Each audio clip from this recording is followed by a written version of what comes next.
What's up, Hello, Sammy? hello. How are you? I'm good. I'm good. Welcome everyone to another episode of Bikini Things. You got your girl Laura and Sammy here, and we're very excited today to talk about budgeting for competitions. Yeah, this is a question. I know you said you get a lot. I get it a lot. And it's a big thing that people don't take into account when even considering wanting to compete. So it's definitely really good that we're going over this because I think this is the most important thing, or one of the most important things, obviously, aside from, training and nutrition when it comes to prep and competing. So I'm excited to dive into this a little bit deeper. Me too. Me too. This is something that you guys, like, we understand. Sammy and I are both pros, but even as a pro, competing is definitely not free. It's still an expensive hobby, and until you're about the top 5 in the world, it's a quite expensive hobby for the rest of us. Yeah. So we get it, believe me. And this is something that comes up. I had a posing client once who realized she couldn't do her national show after a string of regional shows because she just literally didn't have the money. I created this little guide a long time ago because I would have so many clients that needed help budgeting. One of my clients, actually Stephanie, who competed last weekend, before she Mm-hmm. and I even started together, I provided this to her because we did a lot of talking and consulting before we decided to move forward. And part of, Yeah. I think, what won her over was I sent this to her before she was even my client, and it allowed her and her husband to budget for her potential competing expenses. Yeah. So I'm super excited to talk about this. And this guide, I wouldn't say it's an end all be all, but it gives a lot of the common things that we have to factor in. And we'll go through them, we'll talk about each of them. And really, you, the listener, what I want to encourage you to do is create your own list, create a little Excel document or just on scratch paper, whatever works best for you, and really map out these expenses. Some of the costs, we'll talk about why they vary. Regionally, the cost of the registration at a show could vary a lot. In a low cost of living area like South Carolina, it might be a lot less than somewhere here like Los Angeles, San Diego, where competing is very popular and we have a high cost of living. So, Yeah. so let's just jump right into this. Sammy, do you want to, we can just kind of alternate, but you want to touch on some of these expenses and things that we have in here? Yeah, absolutely. And I think too, so we'll start off with the NPC card, but there are two things that aren't on here that, like, while it's not the thing that you think of first and foremost, but it's super important too, before even the actual show day, is training and posing. Training, nutrition, and posing. So I feel like those are, while yeah, competing is a big, cost, actually paying for a coach, paying for a posing coach, and paying for your groceries every week, those are all really big costs. So I'm going to start there. So you have to factor into finding a coach, finding a good coach. That's the one thing you don't want to cheat out on and find just the cheapest coach that's just, fits your budget. Obviously, you want someone that fits your budget, but you don't want to cheap out on quality of a coach for the quantity and the cost that they charge. So that's one big thing. And then I would say, and obviously that cost is going to vary. So if a coach maybe has a pay ahead deal and you buy 6 months in advance and they give you a little bit of a discount, like, that's also a great option, something to look for, something to talk to them about. And then a posing coach as well. So you want to make sure that being on stage, you are radiating confidence, you know what you're doing, and you really just have a very solid routine down that shows off your physique to the best of its ability. So you want to make sure you get a really good posing coach, aka Laura or myself. So if you guys are looking for a posing coach, definitely reach out to us. Pretty Posing is our posing company, so you guys can reach out, ask questions if you want, schedule a consultation with one of us, and then yeah. So I would say leading up to your show in prep, I would say at least once a week is, the bare minimum of what you should be doing for posing. If you're not in prep yet, maybe once or twice a month. So that's another cost to consider. as a weekly cost. And then your groceries. So if you already have a budget sheet from your income and you have groceries in there, just factor in that cost. If you guys are weekly meal prepping, eating the same thing every day, your cost is going to relatively be the same. If you're using a meal prep company, going grocery shopping, cooking yourself. So I would say, sorry, that was a lot to start off with, You're but good. You're good. I would I say have those are some the big things. yes. So let's touch on those. That was great, Sammy. And I've got some follow-ups. So with the coaching, because we didn't put numbers to any of these, what would you say is a reasonable amount for a competition prep coach to charge? I would say like anywhere Or from what should they expect? What should competitors expect? like $250 to $300 a month. Yeah, I think I agree. And with a coach, I do think you get what you pay for. So, something like that is very reasonable.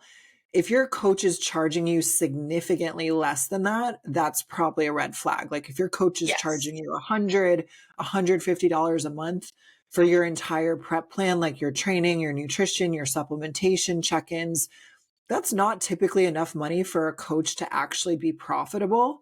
So something is likely off there. Like it's just a bit of a red flag. Not to say it's not possible. Maybe your best friend or your man is a coach and they're giving you an insane deal. Or maybe that's what it works out to. Maybe it works out a little less if you buy a year in advance or 6 months in advance. But I do think in general, you get what you pay for. And if something seems too good to be true, in general, it probably Mhm. is. So that's something to keep in mind. And also too, remember top coaches out there will charge more. Someone who has a history of Olympia wins or has coached a lot of Olympians and may already have a full client roster, their price may be higher too. Mhm. So I would say there's, just think about some of the top coaches out there. They likely charge more than maybe what as a brand new competitor, what you're ready to pay for, even if you want that top Olympia coach. A lot Yeah. of people want to work with that person. So they're going to charge a premium for their time and accessibility. So that's kind of a Absolutely. ballpark is 250 to 300 and up. And then keep in mind too, someone like myself, right? I will have packages where your posing's included. So Mhm. that cost of the coaching might be a little more, but you're actually probably sometimes when coaches offer that, you're saving money because you're not paying for the posing lessons separately. Um, Mhm. that's maybe a good segue, Sammy. So what could people expect for the cost of posing lessons?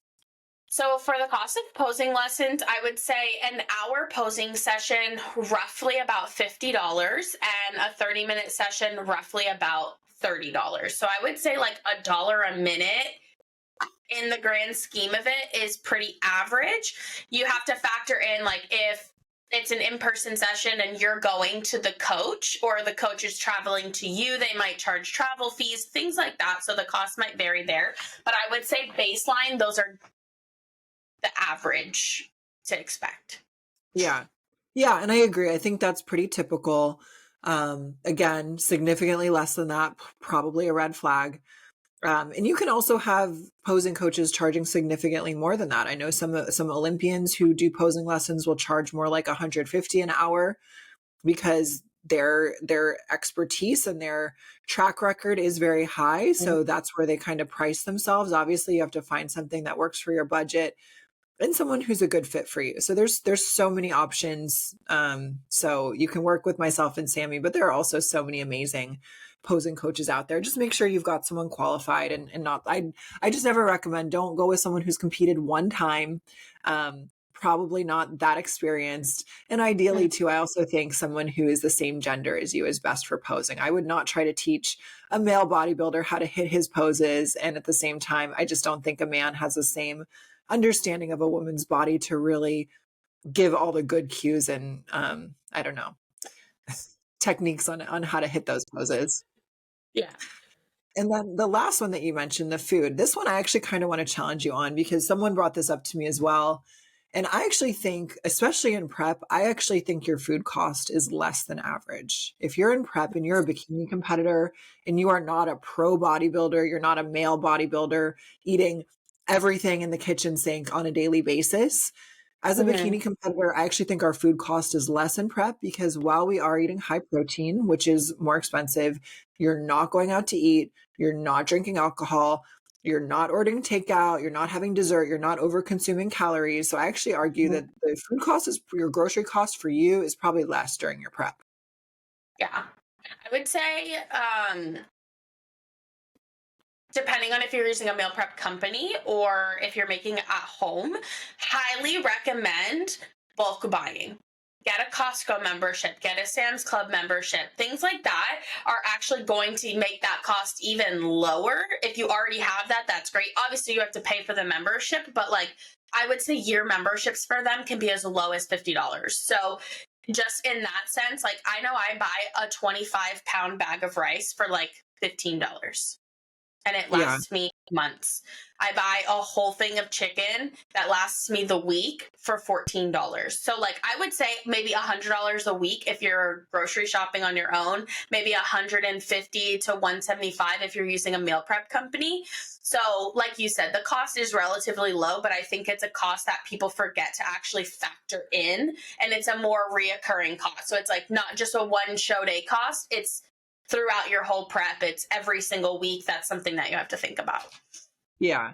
Yeah, and you're spot on with the meal prep company. Yeah, it could be more expensive if you're buying all of your meals or most of your meals. So that's a good point. But yeah, I agree. I think when you're competing and you're very restricted, especially if you're buying in bulk, you'll probably save some money on your food. Mm-hmm. Uh, so why don't we do this? Let's jump into the expenses here. And I'm realizing as I'm looking at this, because I did make this guide 2 to 3 years ago, I think we actually need to speak to some of the costs and the price ranges because some of these, at least here locally in California, have increased. So we Mm-hmm. should speak to those. So, for example, the NPC card, I just bought mine to have backstage access at shows. I believe the NPC card is now like 150 or something like that. Do you know what this is, Sammy? I'm not sure because I have once I do you still have to buy the NPC card even with your pro card? Yes. So let's see. Let me see if I can find my, oh goodness. The last time I had to buy it, it was 135. Okay. Yeah, I But believe it's that was now, I believe it's also now a year 150. ago. I believe it's now Okay. 150. So it shows, Sammy, it shows that our NPC only. To go backstage, you need an NPC card. That's right. I didn't have to buy it because it was a pro show. That's right. Yeah. Okay. So if it's a pro show, you're fine. But like, for example, if you want to be backstage at Masters USA's here in California, there's no pro show. So you need an NPC card. So I Okay. just got mine last weekend at I believe it's 150. So there's Mm-hmm. that one. The show registration as well. So I put a range in here. I had a gal who did compete in the Carolinas this year, and I believe her registrations for each class were like 135 to 150. But I Okay. believe now muscle contest is like 195. Yes, Let me that see. sounds right. So, and then let's extrapolate that out. How would someone budget for show day costs based on their classes, Sammy? So this is where I would talk to your coach and see what division you should compete in. Not division, class, because there's 3 different classes. You can do true novice, novice, or open. Then you have to think what is the most beneficial, right? So have you competed before? So that's going to determine whether you do true novice and novice. Have you not competed before? Again, that's going to determine whether you do true novice or novice. And then 2, you have to think of what's your goal. Are you just looking to get to the national stage? Is that your main goal? Okay, then open is one class that you have to do. Are you looking for more titles, more trophies, more medals, things like that? Then novice, you're going to want to do that for the ability to have more stage time, to get more wins under your belt. And then are you a first-time competitor? Do you want to do true novice? That kind of stuff. So I would say figuring out what class, is that how you would refer to it? A class, right? Yeah, class. Yeah, okay. Mhm. What class is going to be most beneficial for you for your end goal, and then kind of determining that. And then I would say in terms of actually budgeting it, do the breakdown. What is, if you do 150, say it's 150, right? Just a baseline, and you're doing novice and open, it's going to be $300. Okay, so during your 12-week prep, how much money do you have to set aside every week just to pay for registration? So it's like, that's kind of Yeah. how an Yeah. easy Well, breakdown would be for that one yeah. specific. But We'll talk about budgeting overall once we kind of go through these, because I think you're right, Sammy, but you also need to know the entire cost of the prep, right? Or just that you have the savings or income to sustain that. So you're right. I'd also say too, there's also master's classes. So don't forget, you could yeah. really be doing, 4 or 5, even 6 classes if it's your first show. Mhm. So it's definitely something to think about, talk with your coach. As far as the tanning, I think the tanning price still holds up, typically about 120 to 170 per show. If you do a national show that's 2 days, like a NPC USA's or NPC Nationals or something like that, you might need 3 coats of tan. And I also think if you do the Pro Tan DIY, I believe the cost is going to be a little lower than 120 to 170. Yes. So I think at one point I calculated it out because I bought so much Pro Tan this year. And I think it's like 80 something dollars equivalent based on what you need. If you're a Mhm. giant person, again, if you're a giant bodybuilder or women's bodybuilder, women's physique, maybe you would need more. I don't know. Yeah. I'm pretty tall, so I've got to have a lot of surface area. So I think it's about 80 to $90 for the DIY. Yeah. How about hair and Two, makeup? Oh, sorry, go ahead. I was just going to say, like, if you are, and this is just a side note, this has nothing to do with the budget. If you are going the route of DIY, practice at home first. You don't want show weekend, the night before your show, to be the first time you try to DIY tan yourself. And then now you're paying double the cost to now probably a late fee, trying to squeeze in a time at the tanning booth, like with the tanning person at that show. So just a side note, has nothing to do with budgeting. But if you are Yeah, considering that route, practice first. yeah. But I think what I learned this last season was I don't think I can do the DIY unless I have like a second person with me. Like I just need to do the Mhm. blenders tan every time. So Yeah. it's not pretty. How about hair and makeup? What are some ranges there? What are some options I competitors would could implement? say, yeah, I would say the 200 to 400 is pretty average. I want to say this year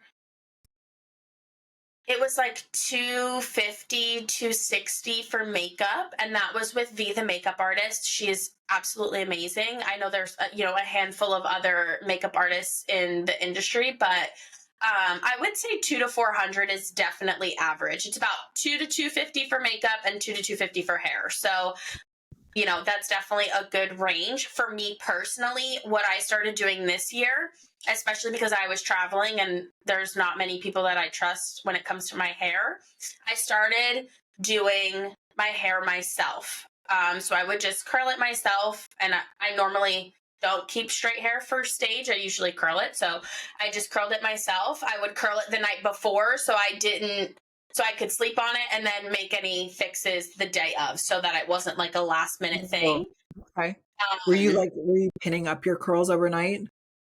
no, I would let them fall because I love that beachy wave look. I don't like the tight, personally, I don't like the tight curls. So I would curl it the night before and then it would settle and be set the day of. But Okay. that's just also because I've done, like, I know how my hair sits, you know what I mean? So if you know Yeah. how your hair is, it's just kind of what works best for you and what look are you looking for. Um, and then I know you have a lot of experience in actually doing stage makeup. So if your posing coach or a friend or anybody can do the makeup for you, that is, again, a huge expense. I would say hair and makeup is probably the biggest expense aside from your suit. So if you can kind of mitigate those expenses for show day, those are kind of big ones that you can Yeah. get past. Absolutely. Yeah. It's huge because I think even Tan Masters, who I feel like is very reasonably priced for how amazing their artists are, I think it's about 250 for hair and makeup, but then if you have clip-ins to style, they add 50, so then it's like $300. And then Mhm. let's say you are doing USAs or a 2-day show, you've got to buy it twice. So now instead of paying $300, you're paying $600. So it adds Yeah. up quickly. And actually the show last weekend on Sunday, because I had Pamela and Stephanie do both shows. They did the NPC show Mhm. Saturday, and then they did the West Coast Natural show on Oh, Sunday. that's And right. so Sunday, I did their hair and makeup to save them both some money.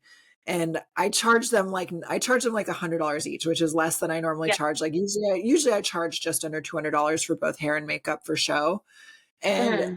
I hadn't done it in so long for a client. I was very pleased with how it came out for both of them. Like Pamela, Yeah. It's she great. didn't like her professionally done makeup on Saturday. And so I changed up the colors and everything Sunday. And she was like feeling it.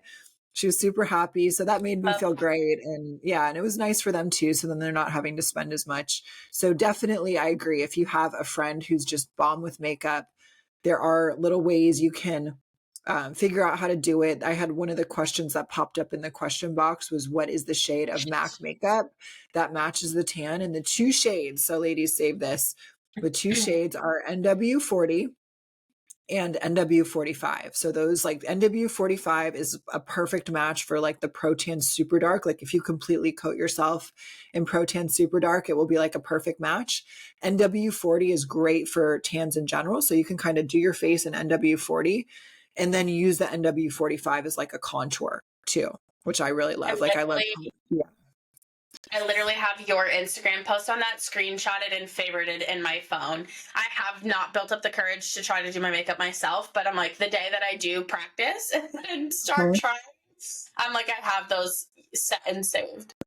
Oh, awesome. Actually, I can't even remember what post you're talking about. So send that to me.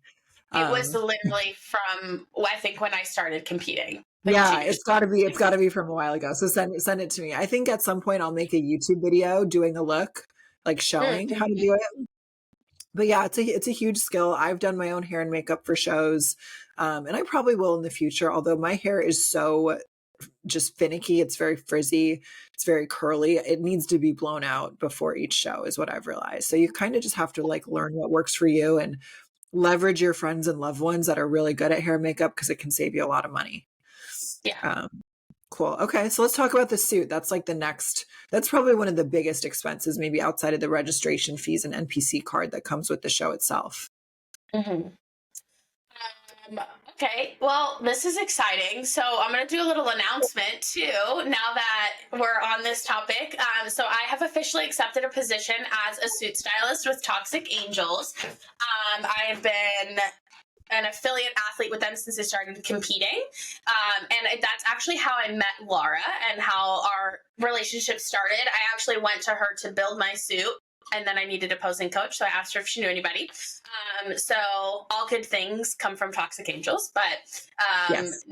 little bias, but it is what it is. So very soon here, if you guys are looking to build a suit or anything like that, reach out to me. I would love to help you. But with that being said, I would say the price range on here is still pretty relative. I want to say maybe $350 might be the cheapest that you can get, and that would be like a pre-owned suit, which is something that they have the option for now. They also have a buyback program, and then I would say the highest could probably go up to $850, $900. Just because there's a couple add-ons that Toxic has now when building a suit. We have like the molded top, the full bling back of the bottoms. So there's a lot of little add-ons. Again, things that aren't necessarily required when buying a suit. So the opportunities and the options are really endless. When it comes to building a suit, but I would definitely say about $350 to $900 is kind of the price range, and that's, again, you can buy a pre-owned, you can rent a suit, you can design it down to the crystal yourself.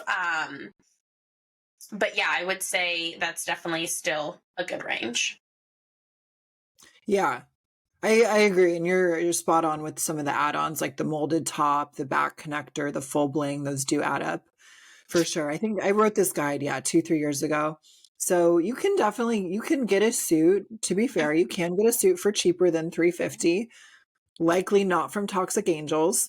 So Yeah. I've had clients where they've ordered a suit off of Etsy And you can do that. Like I had one client who got hers from I think it was just a woman in Ukraine, right? And she just was a suit maker, and the suit was very pretty and it looked good on stage, but like the crystals are falling off. So I think it's one of those scenarios where you get what you pay for most of the time. Yeah. Obviously, we both represent and recommend Toxic Angels, but you don't have to purchase from them. You can, find a girlfriend who's competed and beg her to borrow the suit and take good care of it. You Mhm. can rent a suit. I've had clients that couldn't afford suits, so they rented, and they went through the company was Center Stage Rentals. And I know they strive to buy primarily Toxic Angel suits. So you could rent a Okay. Toxic Angel suit potentially through them. It can be a little tricky to figure out the sizing and the cuts and all that, because again, it's not made for you. It's just a rental. But Yeah. that was something where the clients that worked with me, I could help them because I really knew the cuts and the sizing, and I could present them with, hey, we're looking at, cool colors like green, blue, purple. Okay, here's all the options I found that would fit you. Which ones Yeah. did you like? Let's see if these are available for your show. So that can be done too. And I'm sure Yeah. there are other rental sites out there as well. Or I've heard sometimes women will sell their bikinis on like Poshmark. So you can really get Mhm. creative if you need to save on a bikini, just get creative. I'm sure you can find a way to save some money. Yeah. And two, oh, I had something. What was I going to say? Oh, there's a stigma that for every show, you need a new suit. When you turn pro, you need a new suit. I No. have been wearing this same exact suit for the last 2 years. My NPC, all of my NPC shows, I wore my tricot jade. My first season for my pro shows, I wore my tricot jade. I'm like this close to still wearing my tricot jade this year, but now that I am like more exposed to news, I'm like, okay, maybe we need to switch it up just a little bit. But the stigma that you need a new suit for every show you do, that you need to change it up, absolutely not. You pick a suit, find a color that fits you, and just run with it. Like there's no reason to spend, $350 to $900 every time you compete, right? So that's like super absurd. And I feel like not super absurd. Obviously, people do it. If you can afford it, by all means, do it, but don't feel like you have to. No. Um, Yeah. Yeah. It's just crazy. I try to always remind, because that's a question that does come up too from time to time. It's good call there, Sammy. We're women. We get bored of what's in our closet, right? We get bored of we have a gorgeous, bikini, but we see another bikini we like and we're like, "Oh, I want that. My old one sucks." It's just like this the hedonic treadmill, right? Of just like wanting more and mhm. more material belongings. You're a great example of the fact that you do not need it. Placed top 10 at pro shows, did your first show, turned pro, all in the same suit. Maya Estabi, she's another example of that. She, I believe, won her pro card, did her first season as a pro, and qualified for Olympia all in the same suit. That was back in 2020, like 2019, 2020, if I'm remembering. Yeah. So you really, or Ali Votner too. I think she might have switched up her stones a little bit. I don't know for sure if it was the exact same suit. It might have been, but she turned pro this year. I believe she won the overall at Junior Nats. And then she was placing top 5 at pro shows, all wearing red. So even if she did switch up her suit, she was wearing essentially the same color. You don't need to switch it up. Find one that works for you. And Sandy says this all the time at her seminars. Just find something that works for you, that looks great, and stick with it. Yeah. And too, like that's where the quality of it comes in too. If you're spending this money, you want to make sure that the quality of the suit that you're getting is good quality so that it lasts you, right? When you can do the math. If you're spending $400 on a really good quality suit, but you're wearing it for 3 years, then Yeah, that cost starts to sound a lot better because it's like, yeah, you're paying $400 up front, which is a large lump sum, but it's going to last you a few years if you taking care of it and things like that. for sure. For sure. So that'll be probably a whole nother episode where we can do a deep dive on bikinis, how to pick one, how to care for one. Maybe we get the TAB crew involved. So we'll do that Oh in the yeah, that would future. be perfect. Yes. So some of the other expenses on here, things like competition heels. I think this range is still pretty valid. I would say the upper end of shoes that they have available on the Shoe Fairy website are kind of in that like probably 130 to 150-ish range. You factor Hmm. in shipping and tax, maybe closer to 150 if you go for like the most primo pair of Olympians. But you can Yeah. also get clear heels from Amazon. You can go to like the adult stores in your hometown and also find clear heels. Fabulicious was the big brand that Shoe Fair used to stock. They still have, websites. They still have inventory on sale on all those websites. That's a little bit less. It's typically not going to be over. You're never going to see a pair of those for $100 or more. So I Yeah. think that range is still valid. Stage jewelry, this will vary too. It's costume jewelry, so you don't need to spend a fortune on it. But I always say you need at least a pair of earrings and at least one bracelet. Although most people probably do two for bikini. A Mm-hmm. ring is optional. So some of this jewelry, I think you can find nice bracelets and rings on Amazon, for example. Oh yeah. But in general, what I've found, unless you're very petite, Amazon does not seem to have a ton of earrings that work for stage. They tend to be a little small. So I prefer to Mhm. go with Body Bling. That's the company I like to support. That's a women-owned small business here in Southern California. And, each jewelry piece I would say is typically going to be like $15 to $25 per item. Does that sound Yeah. like what you were thinking, Sammy? Yeah, and then that goes back to it too. Like that's another thing that doesn't have to change regardless of the color of your suit. That's why like it's nice. I know some girls try to get or tend to get colors jewelry colors that match their suit. Which is great. It's super cute. I love that. That's why you did that this year, right? You had the red Yeah. earrings with the red suit. It looked Yes. so good. But like if you're on a budget and you're looking, to be a little bit more like cost conscious, just getting simple silver jewelry that's going to match whatever color suit you get, whatever color suit you have. You'll be able to use it for years. Just take good care of it. Make sure you package it properly, store it safe, and you can reuse these things over and over again. No one's going to be like, oh my gosh, she just wore that 3 years ago, or she just wore that last weekend. Like, no one's going to, they're looking at your physique, right? Yeah. Yeah. And with the jewelry too, I really feel like and especially if you look at the top Olympians and stuff, like Janet Leigh was always an idol of mine when she was competing.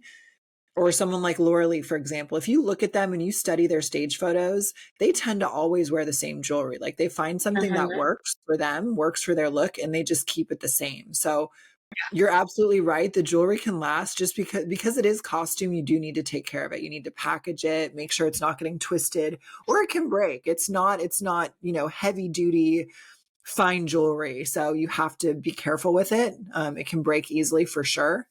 So it's never a bad idea to have a backup set too. But maybe for your first show, maybe you just get one set of jewelry, and then the next year maybe you get a backup pair of earrings or something, and then you have two options as well.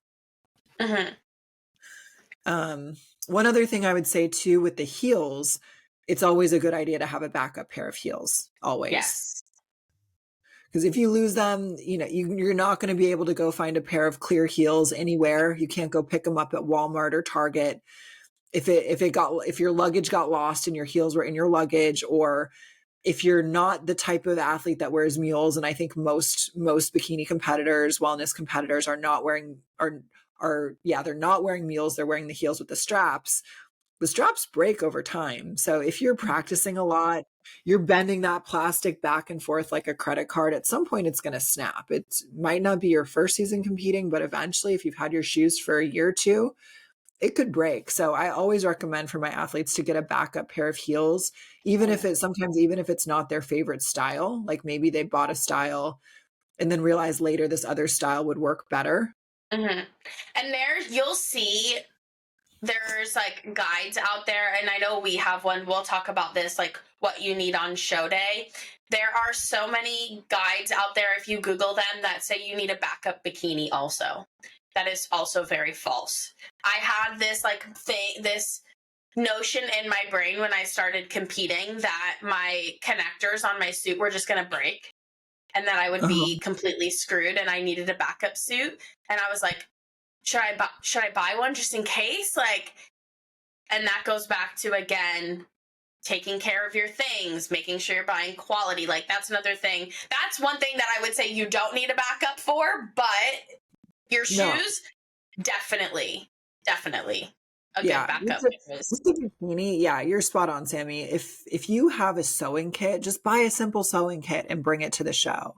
and then even if your connector breaks, okay, cool. You have a safety pin in that sewing kit to safety pin your suit back together or to stitch it Mhm.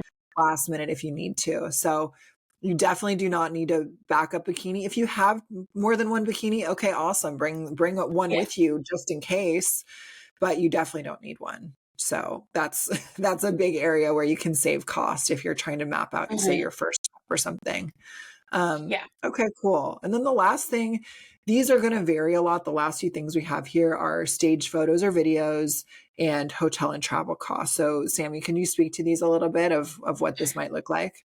Yeah, absolutely. So for professional stage photos and videos, this is going to vary show to show. A lot of shows have their preferred photographer or videographer.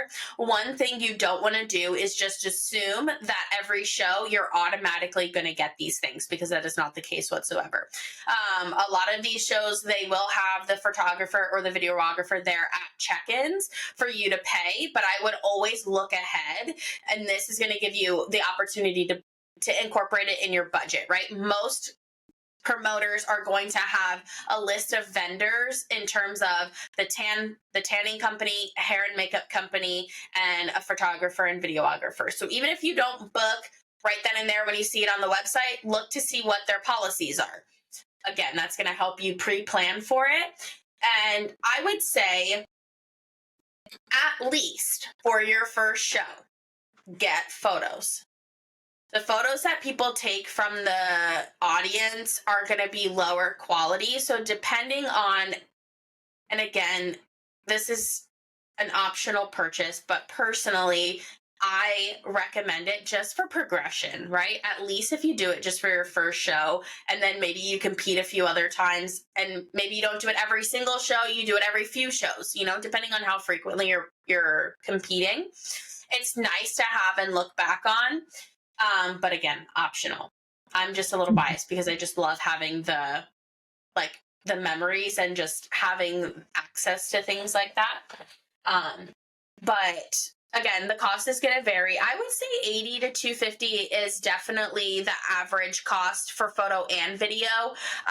Obviously, local shows are going to be on the lower side. National shows are going to be on the higher side. There's going to be more competitors there. The quality of the videographer and photographer at national shows might be a little higher than at a local show, because the person travels the world doing it. Those are the kind of people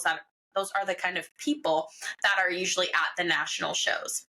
Yeah, Um, someone like Gilco or something like that, and yeah, I believe or his options well, and packages. Oh yeah, or, yeah, Walt Whitman. yeah, Will Yeah, Whitman. And those are the two that like you don't know about them until you see about them on Instagram, and then you're like, I want them. But those are the ones that you definitely have to reach out to beforehand and say, hey, please put me on your book, because otherwise you're going to be on stage and you're just going to assume they're taking photos of everybody, and you're going to reach out to them after and be like, hey, do you have photos of me? And they're going to be like, who are you? And I've actually yeah. seen them post that frequently. And they are also going to be the ones that are on the higher side, because their quality, what they do while they're taking their photos, the way they post process them, the way they put their own lighting on this stage, just the overall quality of those photos are going to be a lot higher. So that's kind of where that 80 to 250 plus varies depending on the packages that you receive from them. Mhm.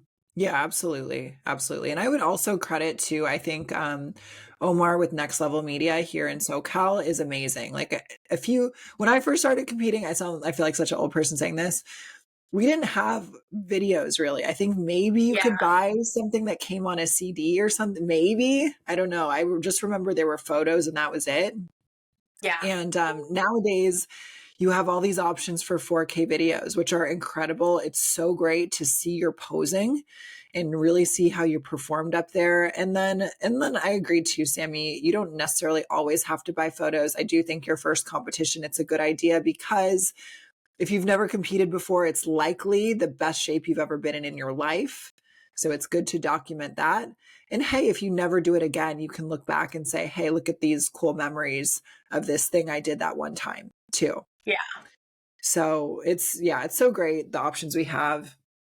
So again, it's optional, but most of the time you'll probably want it. And then the hotel and travel costs, like this is going to vary so widely. So this could be almost nothing. You know, here, say here in Orange County, we have so many shows in Anaheim. If I were to, I ended up purchasing a hotel. I stayed at the host hotel, but the Iron Games last year, it's 20 minutes down the road for me. So Yeah. I didn't need to stay at the host hotel. I could have spent essentially nothing on travel. And then there were times where the week that I flew between Nashville and South Carolina, I have a hotel every single night. I've got plane flights. So that really does add up. And so you need Yeah, to kind of absolutely. map these costs out. And that's why it's always, especially when you're newer to the sport, not just for the stress and lack of less logistics, it's going to be way better and way less costly just to do shows close to where you live. Yeah, absolutely. And it's funny that you just brought this up because I was just talking about this with Chris, my husband. We were, for those of you who don't know, I know you know who that is, but um, we were just talking about something, and we were talking about we have a Southwest credit card, so we get flight points. So we're like, okay, let's not use our flight points because we just had to travel back east. We're like, let's not use flight points for this. Let's, actually put it on the credit card so that we get more points so that when I start competing this year, we start using our flight points for that instead, just to cut one cost out of, the budget.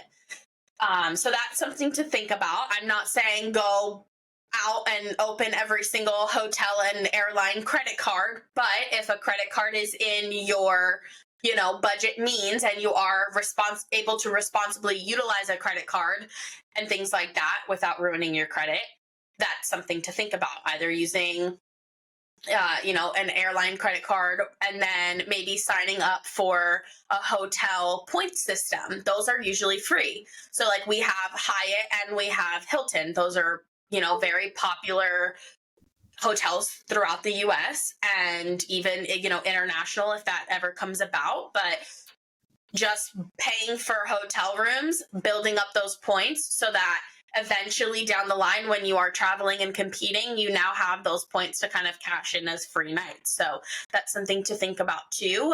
And just being really, like, again, just being strategic about it. The hotels, those are usually free. The points system to sign up for it is free. And then, it kind of just, the conversions come along as you use it. But that's definitely something to consider or think about if travel is in your future in terms of shows. For sure. Yeah, good point there, Sammy. So I think we've pretty much covered all the main expenses that we have here for a show or even an off season. And granted, off season way less costly. Most of the expenses are tied up with the show. Why don't we talk just briefly on our process for budgeting and how we go about, like you were saying, deciding which things to put on certain credit cards to get points and things like that. Like, what is your process or thought process, Sammy, for budgeting for shows, for making sure that you're financially covered? At this point, you've done local shows, amateur shows, national shows, and now pro shows. So what does that process look like for you? Yeah, I would say for me, I have an actual like finance budget sheet that I use for just obviously my daily bills, to budget my income and things like that. So what I do personally is I take that Southwest credit card, my monthly expense for groceries, my trainer, and posing, I put those on the credit card. Those build up points that I can then use for flights, hotels, things like that. And then aside from that, in terms of like actual show day costs, I kind of add those up, look at what the total is, and then I divide that by the 10 or 12 weeks of prep that I'm going through. And then I add it to my budget sheet. So I'll put aside, say it's $50 every week for 12 weeks or $20, whatever the breakdown ends up being. And over those 12 weeks, I kind of just put money aside so show day costs specifically are covered. And then if I need to buy stage jewelry or anything like that, that'll come out of that budget that I have in that savings. Got it. Okay. Awesome. Yeah, that's, I think, similar to how I do things too. Usually what I like to do is, as I'm anticipating what my season looks like, I'll typically use Excel, although I've done it in more of a bulleted point format too. I like to kind of map out, okay, what are all the expenses that I should anticipate? So I think like Mhm. last year, what I did, because I had 4 shows, is like I had a little Excel doc that had all the shows listed at the top, like, Tahoe, Nashville, Clash, got added in last minute, Iron Games. And then I would have all the things like flight, hotel.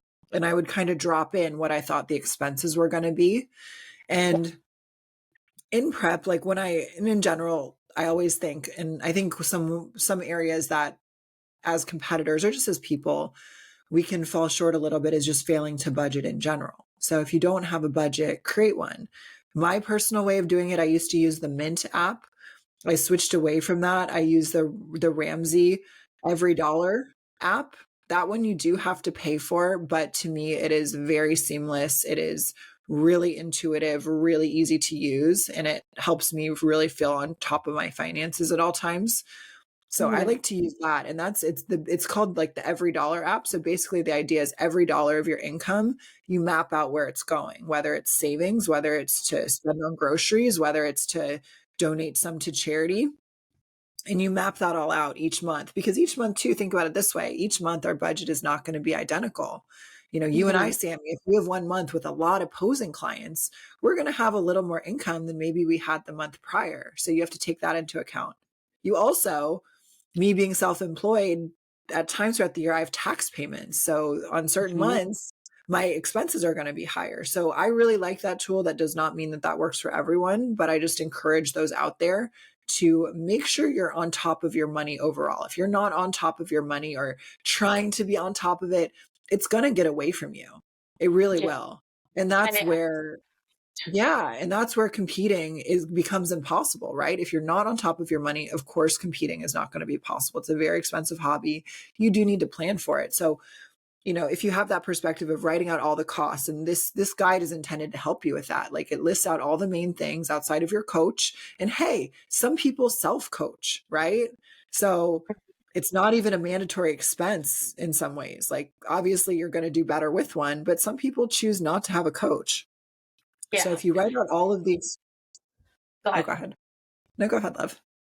I was going to say, I think what you were saying too is a great idea. And that's what I was doing as well during my pro season, just to see like what shows were logistically and financially possible, is mapping it out. Okay, what's a rental car going to be? Do I Uber? What's the hotel? What's, the flights, things like that, hair, makeup, all that stuff. And it's like, okay, now you're looking at the big picture cost, the grand total of that show.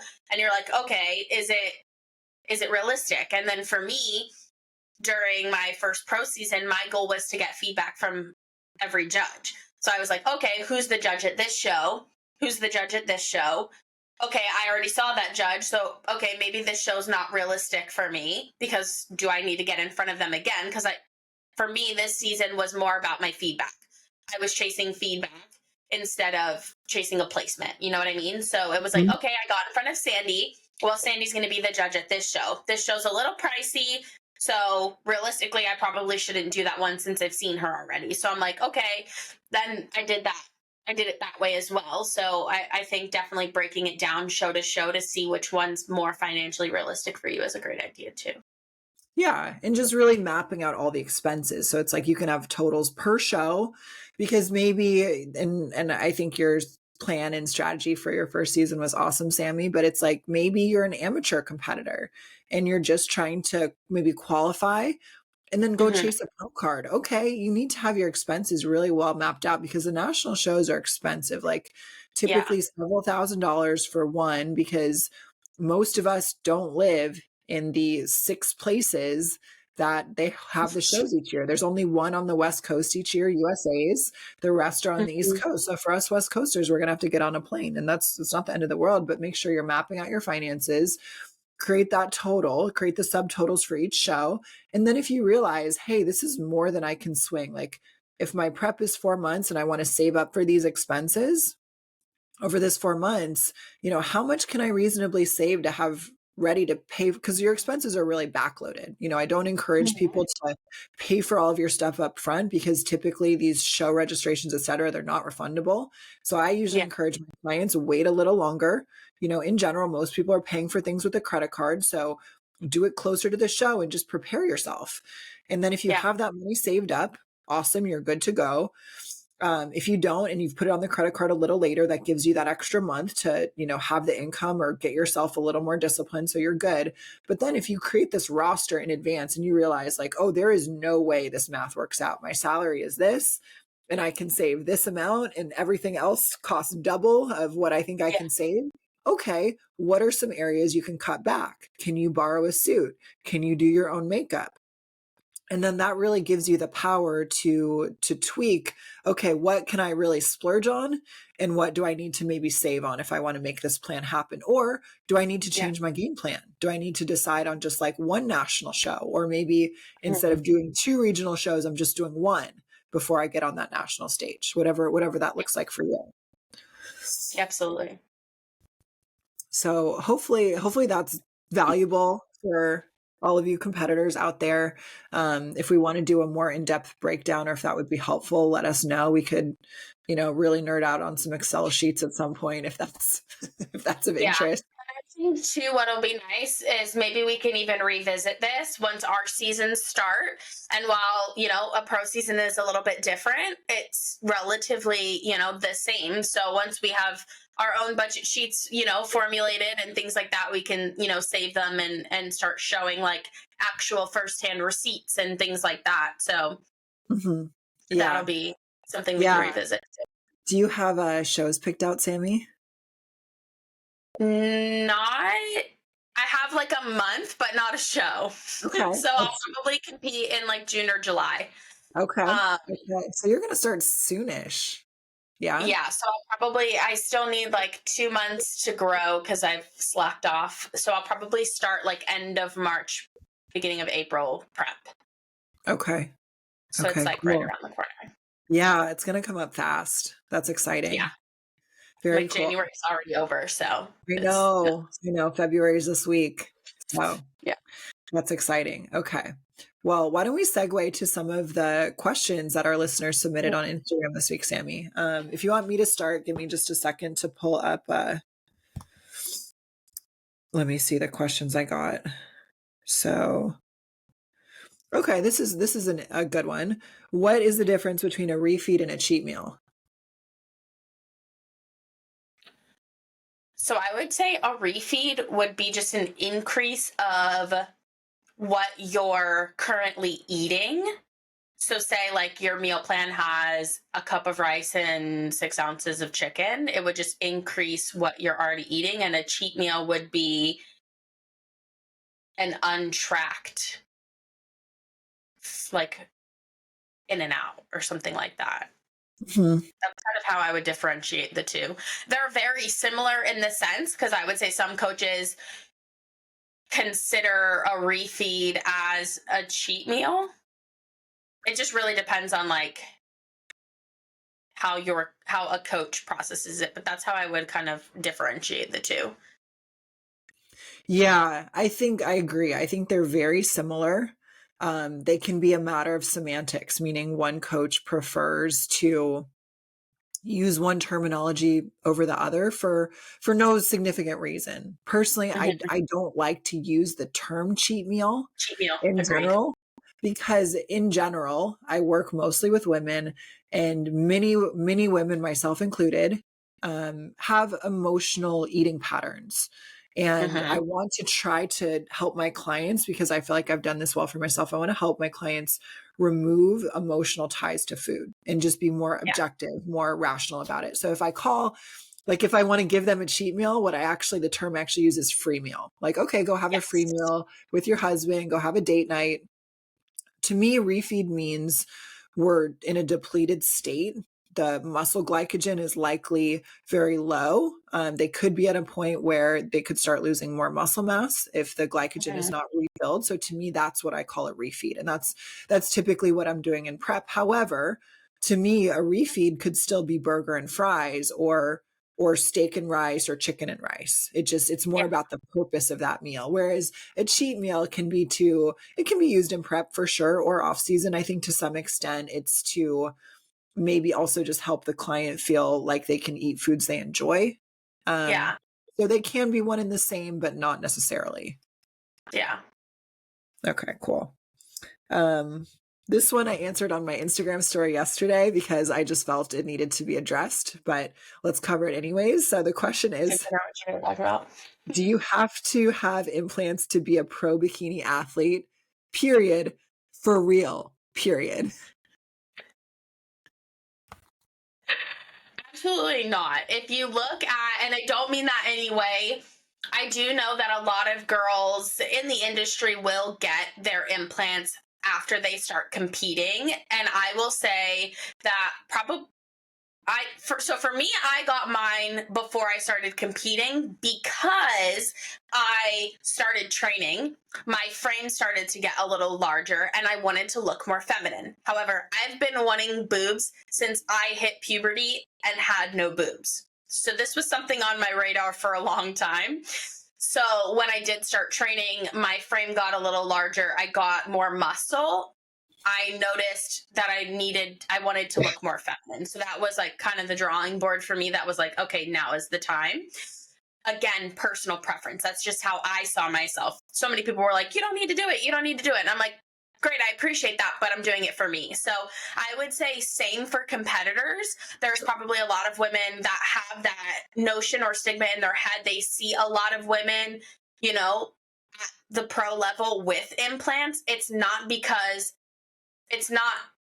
the reason for their success. There's also a handful of women at the pro level who have no implants and are still super successful. So I would say it's personal preference, and it shouldn't be something like, oh, I want to win, so I'm going to get implants. That should absolutely never be your motive for any sort of enhancement. Yeah. Implants will not be a reason you win or lose a show.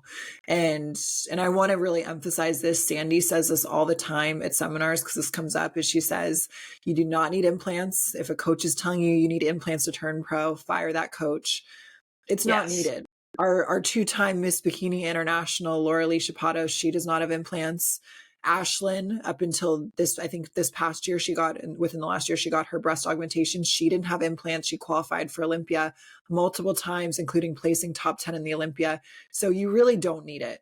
There is so much, if you need boobs, like get a good Toxic Angel suit with the molded top, the stuffing, you can create boobs from nothing. You really don't need it. That literally happened I was training yesterday in person. We put heavy pads and stuffing, and the girl was like, oh my gosh. And I was like, yeah, you just got 1/10, 1/16 of the cost of an augmentation. I'm like, you're welcome. And now you don't have to worry about anything. Yeah. So it's really not necessary. And you're right, Sammy. A lot of us, I know I got mine after my first show.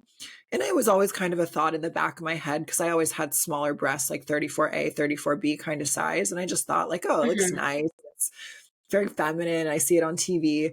And especially once I moved to Orange County, where pure plastic surgery is very common. That's not a justification, but it's kind of part of the culture. And once I started competing, I went from like small boobs to surfboard. Like I was so flat.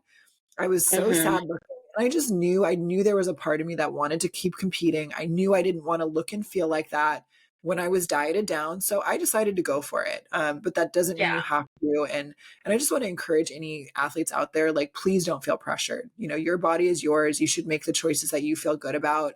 And don't do something extreme like going under anesthesia or having a surgery just because you feel like it's going to help you win a pro card. Absolutely. And two, it's like, think of it long term. Like there are so many girls just in the fitness industry in general that I've watched that started competing, got an augmentation because of competing, stopped competing, and then were unhappy and got them taken out because their sole purpose was for competing. So it's like, think of it long term. Like your augmentation will be there for the rest of your life, but competing will not. So if you're getting it for a competition, that's not the right reason. So Yeah. Yeah. Agreed. So Great the next question. question, yeah, good, really good question.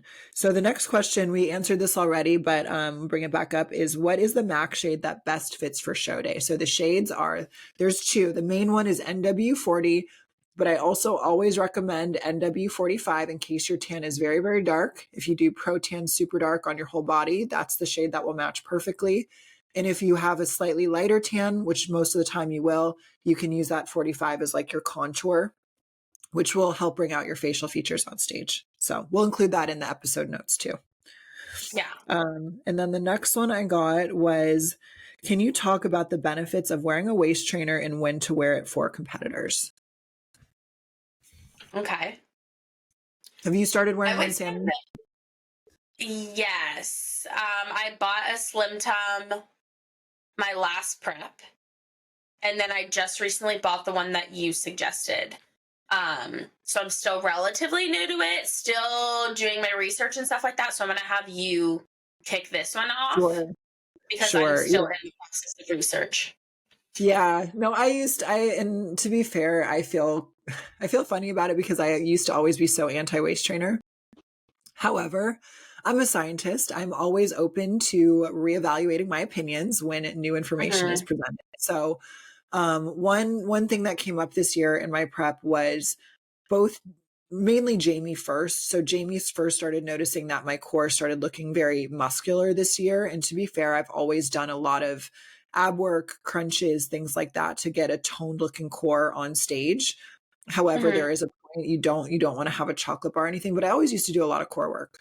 And so she started noticing I'm getting really muscular and she said, "Hey Laura, I want you to start wearing a waist trainer primarily for the purpose. It's not a core set unless you're wearing it like one. So if you're wearing your waist trainer constantly 8+ hours a day, it will work like a core set, like old school, 1800s, move the organs, squeeze that. Like seriously, it's not healthy, but not everything we do in bodybuilding is healthy. So like squeeze your midsection, move your organs. Yes, it will make your waist smaller. There are a lot of women who are not competitors, but who are just into that kind of pinup culture and look that do it. And you have a lot of evidence right there that that's how they can work, right? I don't wear mine like that. However, talking to Jamie, she brought up that it would minimize pushing through my waist during training. Chris Psycho also brought this up to me, also really pushed me to do the same thing, to wear a waist trainer during my training. And then the last piece of evidence that I really needed to just say, okay, Laura, you got to start doing this, was, if you ladies have noticed, I'm sure many of you have, how dramatically Ashlyn Little has transformed her midsection. And this year, her waistline came in so much, and it was very impressive. And she's someone I kind of knew a little bit through Toxic Angels and things like that. And she's been competing for a long time. And I just noticed the improvements and was really excited for her to compete this year. And then she and I spoke at the Olympia athlete meet and greet. And I was telling her, I was like, girl, you're looking so good. Like your waist has gotten so small. Like, Yeah. what are you doing differently? And she said a little bit of it, I think, was maybe being more consistent with her vacuum practice, which is something I also recommend. But she said wearing her waist trainer during training was a game changer because she, like myself, she trains very heavy. She trains very hard. She trains really heavy. And during those exercises, especially, you can start pushing with your midsection, pushing with your obliques, and having more core development than you realize or than you would like. So the main reason is to give you that compression so that you have that awareness and mental cue to not use your waist when you're doing things, say, like deadlifts or hip thrusts or Mhm. any of these exercises, squats, where yes, you use your lower body and your legs, but yes, you also do use your core during any of those large compound movements. So I have enough anecdotal evidence to believe that it's it's a legitimate thing. So I've kind Yeah. of changed my tune. I used to think, and I used to kind of beat up on like, oh, corsets are, wearing it like that is unhealthy. And now the psycho part of my brain is just because, like, again, Anyways. not everything we do in bodybuilding is healthy. It's like, Yeah. Laura, do you want to win or not? Do you want a smaller waist or not? And I want to be competitive. I want to win. So I'm trying to get myself to step up wearing it more often, but I'm Mhm. trying to ramp up my use. I'm using it during my training now, but I'm trying to get myself in the habit of wearing it between meals. Chris Psycho even told me I should wear it to bed. I haven't gone that far yet, Mostly just because I most of the time feel too full at bedtime for my last meal to strap on a waist trainer. Yeah. And quality of sleep. Yeah, That I don't kind of want to I don't want to make myself, feel like I'm going to be sick right as I'm trying to go to bed. yeah. So that's my little spiel. Perhaps at some point I'll prepare some more formal information on that so we can have a discussion, because that's a question I'm getting asked a lot, because I am wearing it, I'm posting about it, I'm talking about it. And I want to provide good quality information. And so maybe that could even be a future topic for a podcast. Yeah, absolutely. So, did you have any questions that we should add to the list, Sammy? I think those were the main ones that weren't covered in the episode. My archive thing's not working, so I'm not seeing anything specific. Okay. Well, we can call it here. We've been on for about an hour at this point. Yeah. Let you get back to your Sunday, and yeah, I hope this was a great episode. I really hope that the listeners got value out of this. If you guys have questions, comments, drop them on the YouTube channel, on Spotify or any major podcast platform, on Instagram and our DMs.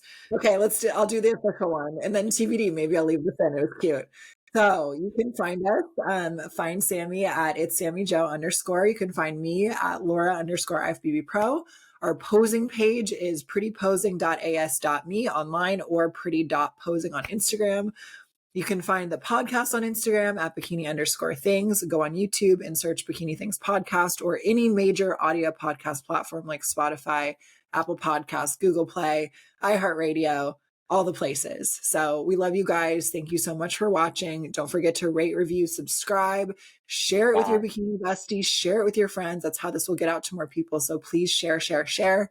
We love you guys. We appreciate you. And we will catch you in the next episode.